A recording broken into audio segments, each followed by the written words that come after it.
ঘুম থেকে উঠে দেখি মুষলধারে বৃষ্টি পড়ছে। আর এই বৃষ্টি দেখে মনটা ভীষণ খুশি হয়ে গেল। কেন না বেশ কয়েকদিন ধরে বৃষ্টির জন্য অপেক্ষা করছিলাম। এদিকে আমি আমার জন্য রিটক্স ওয়াটার বানিয়ে বাড়ির সবার জন্য একটা মশালা কাঢ়া টাইপের একটা লাল চা বানাচ্ছি।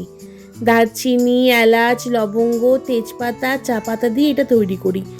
ভীষণ টেস্টি আর তার সাথে হেলদিও। তোমরা একবার অবশ্যই ট্রাই করতে পারো। তবে আমি এটা প্রথমে খাচ্ছি না, আমি যে ডিটক্স ওয়াটারটা খাচ্ছি এটা 21 দিন খাবো। কতটা এফেক্ট পাই 7 দিন পরে বুঝতে পারবো, সেটা তোমাদের সঙ্গে তারপরেই শেয়ার করব। এদিকে বাবাই আমাদের জন্য জল ভরে দেওয়ায় আমি ভীষণ খুশি, কারণ একটা কাজ কমলো তো বাপু। এদিকে আমি চা খাচ্ছি। জানো তো, বাড়ির সবার জন্য পাস্তা বানিয়েছিলাম টিফিনে, বাট আমি খাইনি। আমি খেয়েছিলাম তরমুজ, সবজা সিডের জল আর তার সাথে একটা ডিম সেদ্ধ।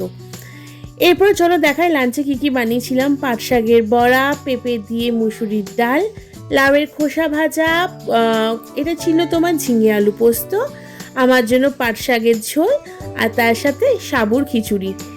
এত কিছু রান্না করে খাওয়া দাওয়া করে একটু রেস্ট নিলাম। চলো কাল আবার দেখা হচ্ছে।